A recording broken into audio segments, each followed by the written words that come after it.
Good evening. Welcome to the Way of the Cross.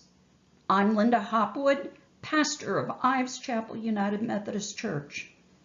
With me is Jim Hopwood, pastor of Edgerton United Methodist Church. Before we begin, I have a couple of housekeeping notes. Tonight, you will share in a series of slides that include responses to ideas we will consider. Wherever you are tonight, we invite you to read these responses out loud as your part in our worship service. When our service has ended, we invite you to sit in silence for a few minutes as you think about Jesus. Tonight, we walk with Jesus on his way of suffering. In Jerusalem, over the last 20 centuries, millions of Christians have followed the Via Dolorosa, the road of sorrow. It leads from the judgment seat of Pilate to the place of the skull and the garden tomb. For as many centuries, millions of more have followed the same path in devotions such as this one. Traditionally, there are 14 stations on the way, although not all of them are mentioned in Scripture.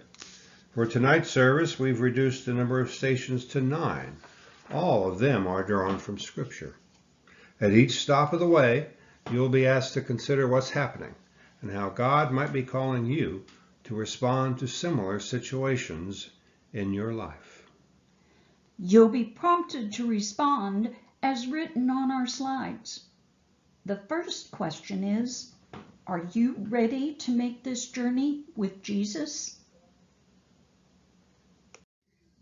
We respond, Lord, I am ready to follow you on the way of the cross.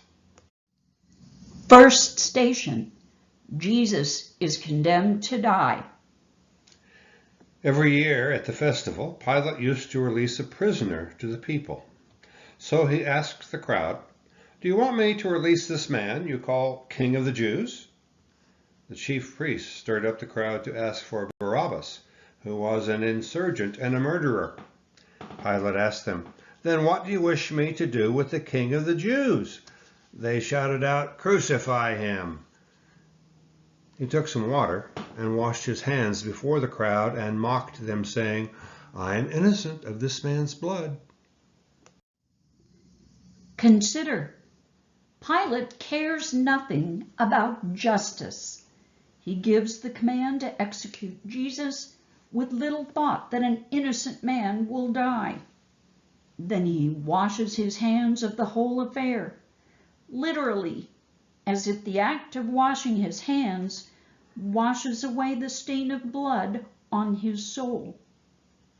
We respond, Lord, give me the courage to stand up to injustice and come to the aid of those who are helpless. Second station, Jesus is flogged and mocked. Then Pilate took Jesus and had him flogged. The soldiers wove a crown of thorns and put it on his head, and they dressed him in a purple robe. They put a reed in his right hand and knelt before him and mocked him, saying, "Hail, King of the Jews!" They spat on him, and they took the reed and struck him on the head.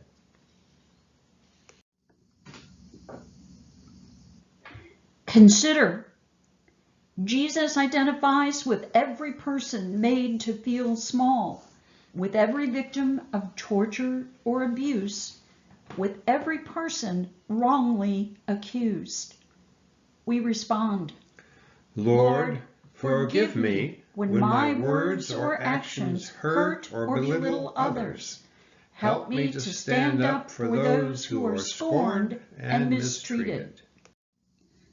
Third station, Jesus carries his cross. After mocking him, the soldiers stripped him of the purple robe and put his own clothes on him. Then they led him out to crucify him. Along the way, they seized a man, Simon of Cyrene, who was coming in from the country, and they laid the cross on him and made him carry it behind Jesus. Consider, physically drained by abuse, Jesus cannot carry the heavy crossbeam very far. A passerby is compelled to set aside his own plans to play a role in a drama he cannot understand. We respond, Lord, when my plans are interrupted, open my eyes to the needs of others and show me how to be a cross-bearer for them. Fourth station, Jesus is nailed to the cross. It was 9 o'clock in the morning when they reached the place of the skull, and they crucified him. The sign over his cross read, "This is the King of the Jews." They crucified 2 insurgents also, one on his right and one on his left. While the soldiers kept watch, they divided his clothes, casting lots to decide what each should take. Consider, the one suffering is not only the King of the Jews, but King of the universe. By his anguish, he redeems the world and each of us in it. We respond, Lord, when I think of you giving your life for me, sometimes it causes me to tremble, because there is no way I can be worthy of your sacrifice. Fifth station, Jesus forgives his tormentors. Those who passed by derided Jesus, shaking their heads and saying, "If you're the Son of God, come down from the cross." In the same way, the chief priests and others mocked him, saying, "He trusts in God, let God deliver him." The soldiers taunted him too, saying, "If you're the King of the Jews, save yourself." And then Jesus said, "Father, forgive them, for they do not know what they're doing." Consider how hard it must be to forgive others who are so bent on tormenting you. We respond, Forgive me, Lord, for the times I hurt others with my words or actions. Sixth station, Jesus cares for his mother. When Jesus saw his mother and another disciple standing beside her, he said to his mother, "Woman, here is your son." Then he said to the disciple, "Here is your mother." And from that hour, the disciple took her into his own home. Consider, in his final hours, Jesus cares for his mother, but he cannot spare her the pain of seeing him suffer. We respond, Lord, help me to remember my own parents and honor them and their memory throughout my life. Seventh station, Jesus consoles the dying criminal. One of the insurgents who was hanging there kept deriding him, saying, "If you're the Messiah, save yourself and us." But the other rebuked him, saying, "Don't you fear God. We're dying for our crimes, but this man is innocent." Then he said, "Jesus, remember me when you come into your kingdom." And Jesus replied, "Truly I tell you, today you will be with me in paradise." Consider, even as he is dying, Jesus extends God's grace to others. He does it then, and he does it now. We respond, Jesus, remember me when you come into your kingdom. Eighth station, Jesus dies. When it was noon, darkness came over the land. It was dark until about 3 in the afternoon, when Jesus cried out, my God, why have you forsaken me?" Then he gave a loud shout, "Father, into your hands I commit my spirit." And he breathed his last. The earth shook. Rocks were split. The soldiers were terrified. Their commander said, "Truly this was God's Son." Consider, Though he feels abandoned by his Father, "Why have you forsaken me?" Jesus still commits himself to God's care. "Into your hands I commit my spirit." We respond, When I am alone and feeling forsaken, Lord, help me to give myself to your keeping. Ninth station. Jesus is buried. As nightfall approached, Joseph of Arimathea came and took down the body. He wrapped it in a clean linen cloth and laid it in his own new tomb hewn in the rock. Then he rolled a great stone over the door of the tomb and went away.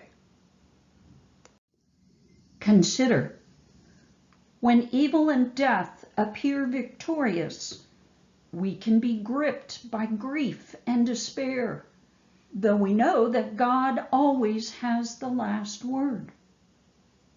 We respond, I know that the joy of resurrection is close, but to learn what life might be like in a world without Easter, I will remember this darkness as I await the dawn of that great day.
Your walk with Jesus on this path has ended. Together, we hope for the dawning of a glorious new day.